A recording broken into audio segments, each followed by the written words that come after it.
인사 앞서 사랑합니다. 축복합니다. 예, 하나님 말씀 에스겔서 33장 이 거룩한 말씀이 우리에게 큰 도전들이 되어지고 이 말씀으로 말미암아 우리가 오늘 하루도 승리하기를 주의 이름으로 축복합니다. 33장 말씀은 이스라엘에 대한 하나님께서 이스라엘에 대한 경고다. 이스라엘에 대한 경고인데 특별히 에스겔에 대하여 말씀하시는데 에스겔에게 뭐라고 말씀하시냐? 너는 파수꾼으로서의 역할을 다하라 하고 있습니다. 우리는 하나님 말씀 앞에 서 있어야 하고 또 그 말씀을 백성들 앞에 들고 있는 파수꾼으로서의 삶과 그 역할을 감당해야 될 줄 믿습니다.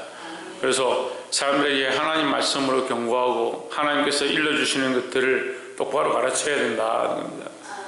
이것이 항상 뭐가 문제냐면 듣는 자가 인간적으로 섞어서 듣는 것이 문제고 전하는 자가 인간적으로 섞어서 말하는 것들이 문제다는 겁니다.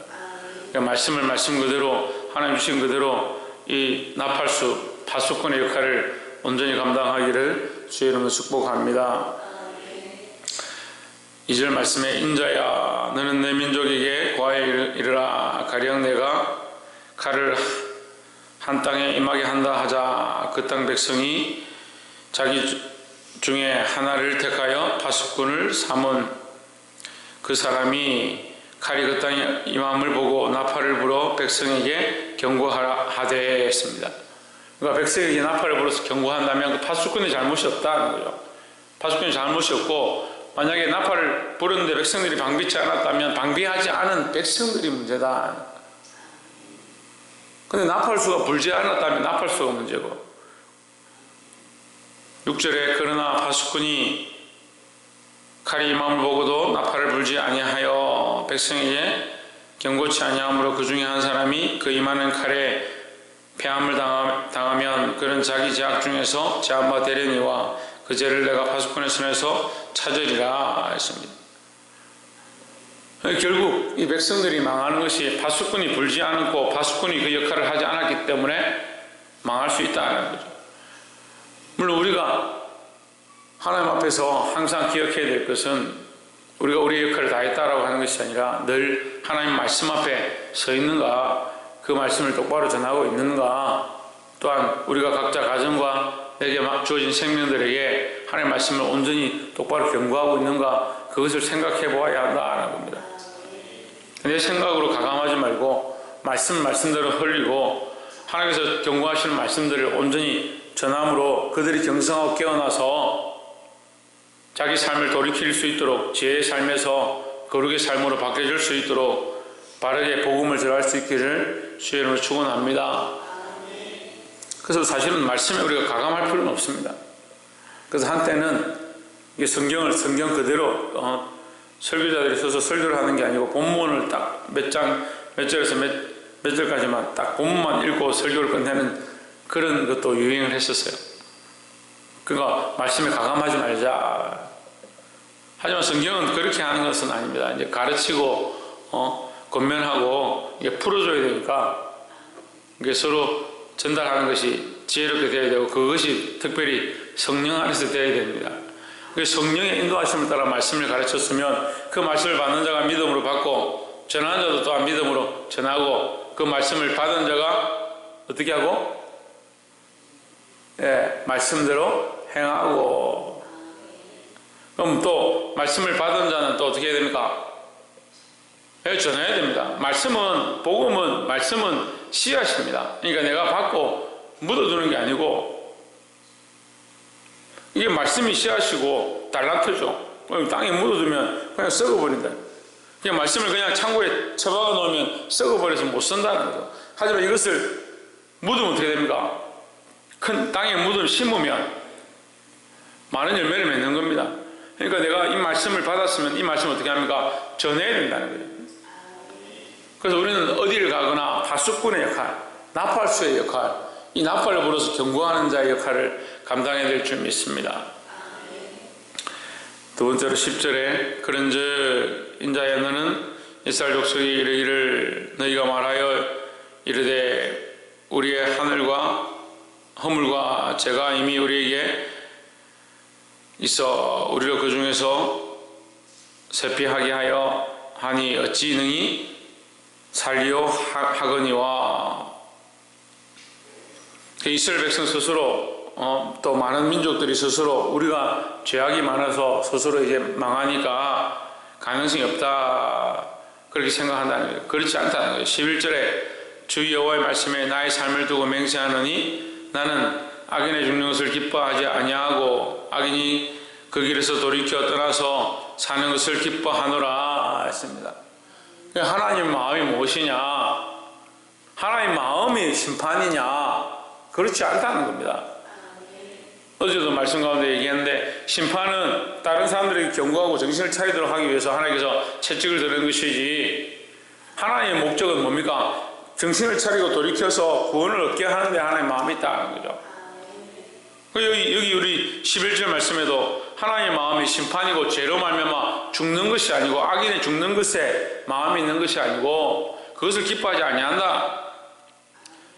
그 길에서 돌이켜서 구원 얻는 것을 하나님께서 떠나서 사는 것을 기뻐하신다.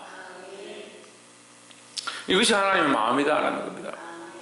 그럼 우리는 하나님 마음을 가지고 있다, 하나님 마음을 가지고 있다, 하나님 뜻을 안다, 하나님 뜻을 안다라고 하는 것을 어떻게 해야 됩니까? 이 구원을 가르치고 하나님의 원래 마음이 생명들을 심판하는 것이 아니고 살리는 데 있다. 그래서 복음이 뭐요?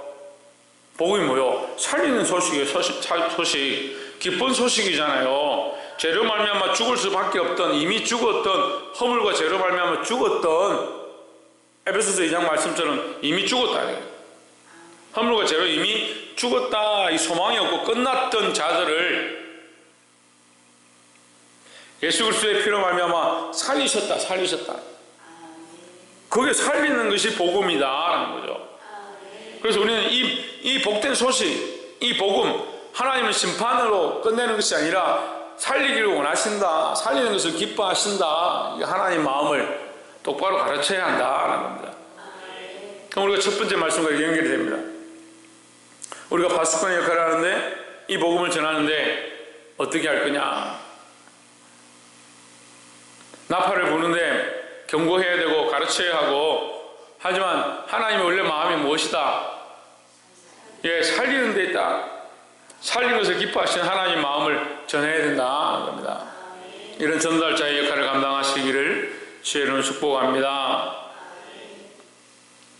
11절 후반절에 이스라엘 족속아 돌이키고 돌이키라. 너희 악한 길에서 떠나라. 어찌 죽고자 하느냐. 그러니까 이 경고죠. 경고지만 죽고자 하느냐니까 죽이려고 한다 이 말이 아니에요. 너희는 이미 죽는다, 반드시 죽는다라고 하는 것이 아니라 너희를 살리기 원하신다.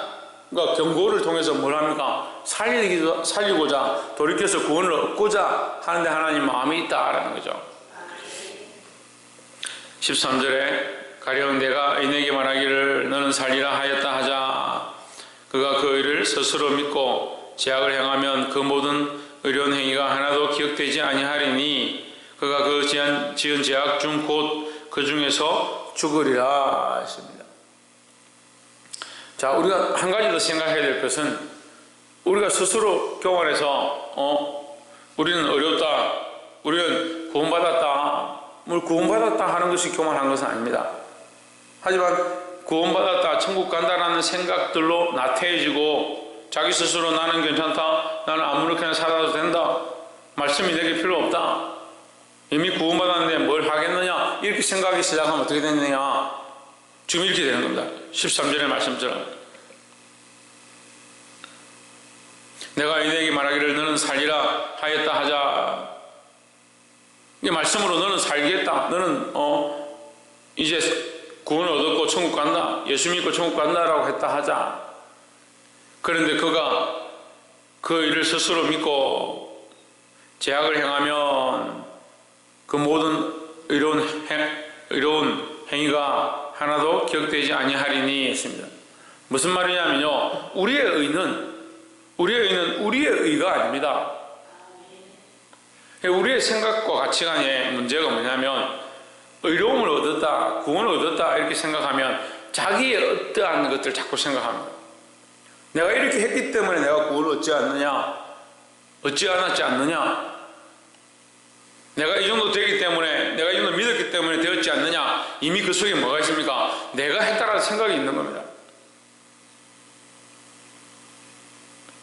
이게 하나님 앞에 심각한 문제인데요, 이걸 잘 몰라요.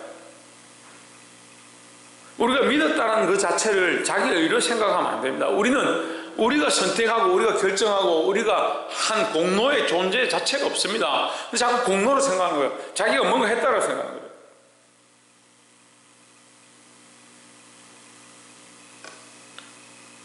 제가 보니까 믿음이 좀 있고 신앙생활 좀 하고 기도 좀 하는 사람들이 참 교만합니다. 근데 그게 잘 안 고쳐져요. 저도 SNS를 하고 그 많은 사람들을 만나지만 우리나라에 참 기라성 같은 믿음의 사람들이 있습니다. 그런데 자기들도 알게 모르게 뭐가 다 있냐, 자기들의 그 믿음의 아이덴티티가 있는 거예요. 믿음의 자부심들을 다 들고 있는 거예요. 근데 하나님 말씀 앞에 오면 우리는 다 죄인이에요. 죽을 수밖에 없었고 경고를 당하는 자였었고 심판을 받아 마땅한 존재들이다라는 거죠. 원래 심판받을 자들이 구원을 얻었으니까 그게 복음이죠. 원래 죽었던 자들이 살아났으니까 그게 복음이죠. 뭘 우리가 자랑할 게 있냐는 거예요.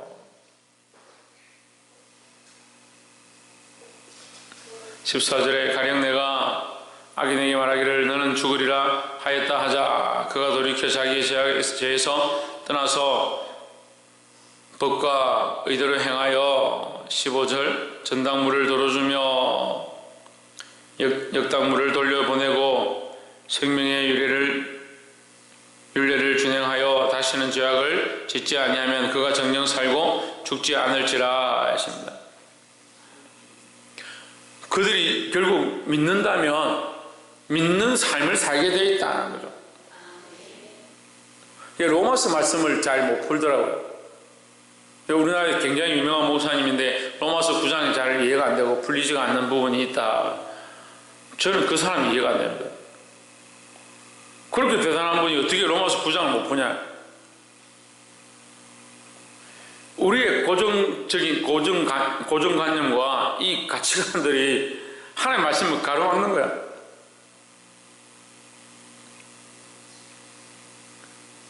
자기 생각대로 점철되어 있으면요, 이게 말씀을 풀기가 힘든 거예요. 생각을 어떻게 하느냐. 한 번 믿으면 영원한 구원이다 이렇게 생각하는 사람도 말씀이 잘 안 풀리고요. 한 번 믿으면 영원한 구원이 아니다, 모른다, 버림받아 당할 수 있다 이렇게 생각하는 말씀이 안 풀려요. 왜 그렇습니까? 그건 하나님 앞에 있는 겁니다. 우리가 100% 알 수가 없어요. 우리가 믿어서 구원을 얻었다, 그거 믿는 거죠. 믿는 거죠. 믿는 것이 물론 아는 것이지만 우리가 100% 알 수 없습니다. 100% 누가 아십니까? 100% 누가 아십니까? 하나님 아시는 거죠. 그럼 하나님밖에 알 분이 없으니까 누구를 믿는 거예요? 하나님 믿는 거예요. 근데 우리가 여기서 실수를 합니다.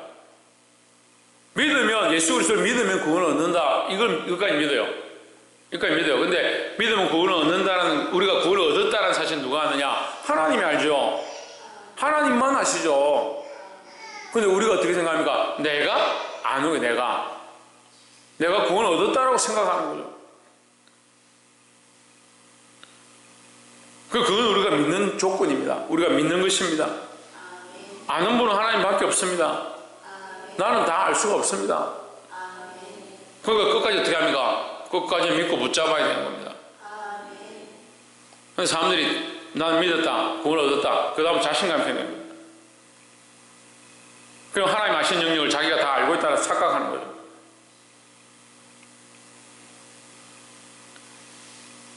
그래서 어떻게 합니까? 교만하시는 겁니다. 우리의 의가 아닙니다. 그래서 우리의 의가 아니라 하나님의 의고 예수 그리스도의 의입니다. 그런데 내가 믿었기 때문에 구원을 얻었다, 그걸 자랑할 게 아니에요. 하나님께서 의로 여겨주셨다는 게, 우리가 믿는다는 것 자체가 의롭다라는 조건을 받기에 합당하지 않습니다. 하지만 하나님께서 그리스도의 피로 그것을 의로 여겨주신 것이죠. 물론 이 말씀이 이해가 안 되고 어려울 수 있습니다. 근데 우리의 의가 아니다, 우리의 공로가 아니다, 이것을 분명히 알아야 합니다. 우리가 믿었기 때문에 구원을 얻었다? 아닙니다. 믿음으로 구원을 얻었지만 믿었다는 것 자체가 구원을 얻기에 합당하느냐? 합당한 조건이 안 됩니다. 그러니까 공로가 안 되죠. 이 충분 조건이 안 되는데 그리스도의 피로 말미암아 되었으니까 이것이 우리의 공로가 아니라 하나님의 은혜다, 자랑할 수 없다라는 거죠. 20절에 그러나 너희가 이르기를 주의 길이 공평치 않다 하는도다. 이스라엘 족속아 내가 너희의 각기 행한 대로 심판하리라 하시니라 했습니다. 너희 행한 대로 결국 심판한다. 그리고 우리가 행한 대로 심판을 받는다. 그러니까 우리가 믿어서 구원을 얻는데 그것을 하나님만 아시니까 우리는 계속 누구를 붙잡아야 되냐? 하나님만 붙잡고 있으면 되는 거죠. 자기 스스로 어렵다는 생각을 내려놓고 내가 내 스스로 잘했다, 나는 충분하다 라는 생각들을 내려놓고 항상 하나님 앞에 겸손해야 된다는 겁니다. 말씀을 맺겠습니다. 나 자신도 나를 다 알 수 없는, 나의 부족함을 다 보지 못하는 그런 연약한 가운데 있습니다. 항상 어디 있어야 되냐? 말씀 앞에 서야 합니다. 말씀 앞에. 말씀 앞에 서서 나를 경고하고 나에게 나팔수가 되고 또 다른 성도들에게, 다른 생명들에게 나팔수가 되어서 이 말씀을 똑바로 흘려보내야 된다는 겁니다. 또한 하나님의 마음은 이것을 가르쳐야 하는데, 이것을 경고해야 되는데, 하나님의 마음은 심판이 아니고 살리는 것이다. 살리기를 기뻐하신다. 하나님께서 살리기를 기뻐하시는데 너는 심판하고 망한다, 이쪽으로 치우치는 것도 심각한 거예요. 계속 경고만 하고 심판한다, 넌 멸망한다, 너 그러다 죽는다, 그렇게 하는 것도 심각해요. 우리가 경고해야 되지만 또한 하나님의 마음은 뭐다? 살리기 원하신다. 하나님의 마음은 구원이시다. 이 복음의 소식을 전해야 한다라는 겁니다. 하지만 우리가 더 중요한 건 뭐냐? 우리가 믿어서 구원을 얻었습니다. 하지만 이것이 우리의 공로가 아니라는 것을 알아야 합니다. 이게 하나님의 은혜고 예수 그리스도의 피로 말미암아 되어진 것이다. 그러니까 자랑할 게 없죠. 자랑할 게 뭐냐는 거죠. 자랑할 게. 그런데 우리 인생이 뭐하냐? 예수 믿고 구원받았으니까 자랑하는 건 자랑하는 거예요. 결국 우리의 행위대로 심판을 받는데 우리가 하나님 앞에 서야 되는 겁니다. 그래서 우리의 공로가 없으니까 우리가 믿음으로 말미암아 구원을 얻었지만 우리의 공로가 없고 우리 안에 연약함들, 우리의 모습들을 보면 확신이 없는 거예요. 우리의 모습을 봐서 구원받을 만한 자기 조건이 없으니까.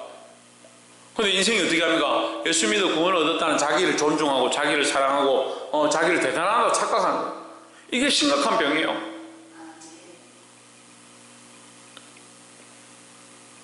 내가 예수를 믿고 구원을 얻었다면 더더욱 하나님만을 바라보고 하나님만 믿고 의지해야 된다.